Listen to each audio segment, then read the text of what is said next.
جمعية الدعوة والإرشاد وتوعية الجاليات بحفر الباطن أمة. بسم الله الرحمن الرحيم. الحمد لله رب العالمين وبه نستعين وعليه نتوكل والصلاة والسلام على أشرف الأنبياء والمرسلين نبينا محمد وعلى آله وأصحابه أجمعين. أما بعد, Assalamu alaikum warahmatullahi wabarakatuh. Mga kapatid at mga kababayan, sa maikling oras na ito ay ating bibigyan linaw kung ano ang paniniwala ng mga Muslim patungkol kay Jesus. Sumakanin nawa ang kapayapaan. Sa kadahilanan, may mga kapatid tayo na hindi mga Muslim na ang pagkakaalam nila ay ang mga Muslim di umano ay tumatakwil kay Jesus. O di kaya naman ay hindi daw naniniwala kay Jesus. So sa maikling oras na ito ay bibigyan natin siya ng kunting paliwanag na ayon sa nabanggit sa Quran kung ano nga ba ang tunay na paniniwala ng mga Muslim patungkol kay Jesus. Sumakanin nawa ang kapayapaan. Mga kapatid sa pananampalataya at mga kaibigan, si Jesus ay nabanggit sa Quran ng 25 beses sa loob ng Quran. Samantala si Propeta Muhammad sallallahu alaihi wasallam ay 5 beses. So, ibig sabihin ay nangangahulugan ito na kasama sa paniniwala ng mga Muslim si Jesus alaihi salam o si Isa alaihi salam. At ganun din po ang kanyang ina na si Birhen Maria na kasama po sa pinaniniwalaan ng mga Muslim. Naniniwala ang mga Muslim na si Birhen Maria ay isa sa mga pinakamabuting babae dito sa lupa. Mga kapatid, si Birhen Maria din ay nabanggit sa loob ng Quran ng 34 na beses. Sa loob po yan ng Quran. At si Birhen Maria ay may natatangi pong chapter na inipangalan sa kanya na tinawag itong chapter Maryam. Sa Arabic ay Surah Maryam.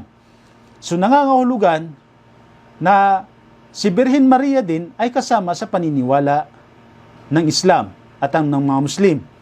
Mga kapatid, hinihikayat po namin ang mga kapatid nating hindi mga Muslim na kung nais nilang malaman kung ano ang tunay na pagkatao ni Jesus at ang kanyang ina na si Birhen Maria, ay isama niyo po sa babasahin niyo ang Quran nang malaman niyo kung sino si Birhen Maria at ang kanyang anak na si Jesus. Dahil ang Quran ay napakadetalyado po kung paano sila binanggit dito. Napakadetalyado kung paano binanggit si Jesus at ang kanyang ina na si Birhen Maria. Mga kapatid, si Jesus ay pinaniniwalaan namin bilang isang dakilang propeta. Nakatulad ng mga propetang nauna sa kanya. Pinaniniwalaan po namin si Jesus bilang isang dakilang propeta. Maging ang kanyang ina ay kasama po yan na nabanggit sa Quran. Si Jesus sa Arabic ay Isa. Samantala si Maria ay tinatawag sa Quran na Maryam. Yan po ang kanilang original na mga pangalan. Si Maria ay Maryam. Si Jesus ay si Isa. Mga kapatid, si Maryam ay isa sa nabanggit sa hadith ni Propeta Muhammad sallallahu alaihi wasallam na pinakamabuting babae dito sa lupa. So, kasama po talaga sa paniniwala ng mga Muslim si Birhen Maria at ang kanyang anak na si Jesus.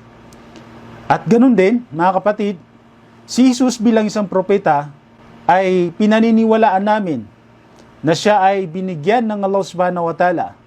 Binigyan siya ng Diyos na tagapaglikha ng kapangyarihan o mga milagro na ginawa niya bilang patunay na siya ay propeta ng Diyos. Siya ay propeta ng Allah subhanahu wa ta'ala.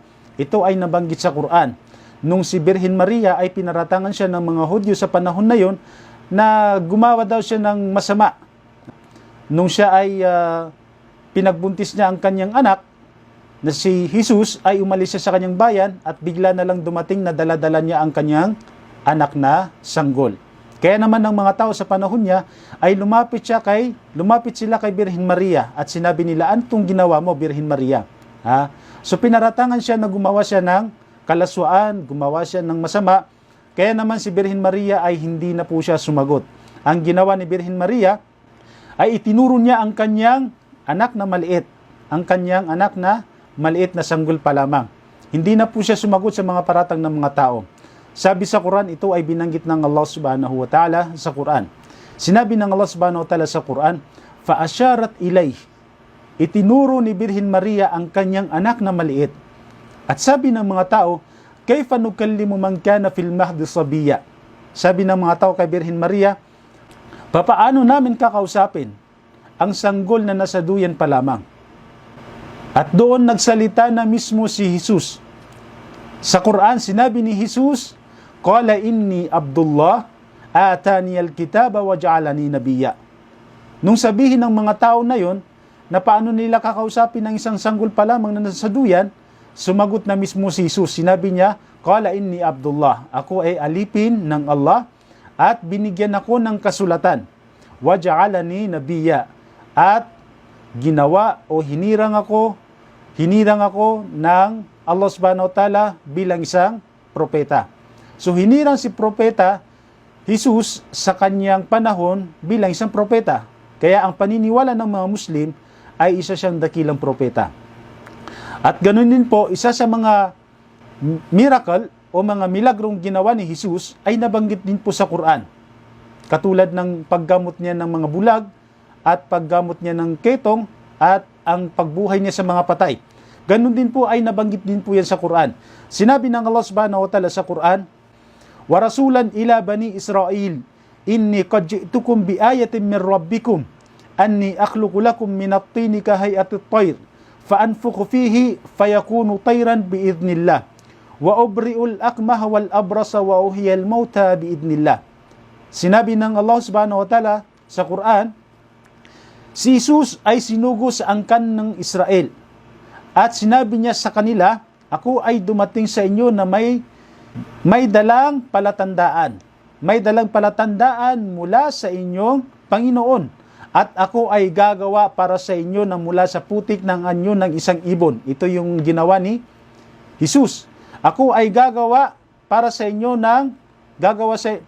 mula sa putik na anyo ng isang ibon. At aking ihipan at magiging ibon. Biidnillah, sa kapahintulutan ng Allah. So isa yun sa ginawa ni Jesus. Kumuha siya ng isang putik at hinugisan niya ng ibon at inihipan niya at naging ibon. Ano pa? Nabanggit pa dito, nasabi niya, at aking pagagalingin ang mga ipinanganak na bulag at ang may mga ketong. Pagagalingin niya ang may mga ketong at aking bubuhayin ng mga patay. Ang lahat ng yan ay ginawa ni Jesus bilang milagro. Pero sa bandang huli, anong sinabi dito ng Allah subhanahu wa ta'ala? Biidnillah. Ito ay sa kapahintulutan ng Allah subhanahu wa ta'ala. So nangangahulugan ng lahat ng mga ginawa dito ni Jesus na milagro ay sa kapahintulutan niya ng Allah subhanahu wa ta'ala.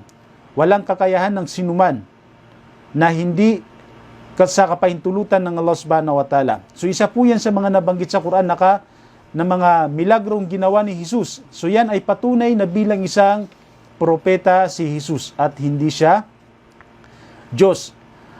Isa din sa nabanggit sa Quran, mga kapatid, si Jesus ay nilikha siya ng Allah subhanahu wa ta'ala katulad ng paglikha niya kay Adan. Sinabi ng Allah subhanahu wa ta'ala sa Quran, inna mathala Isa indallahi kamathali Adam khalaqahu min turab thumma qala lahu kun fayakun. Binanggit ng Allah subhanahu wa ta'ala na si Jesus o si Isa ay nilikha siya ng Allah na kahalintulad ng paglikha niya kay Adan. Na nilikha siya mula sa putik at pagkatapos ay sinabi yung kun fayakun. Ibig sabihin ay mangyari at nangyari nga.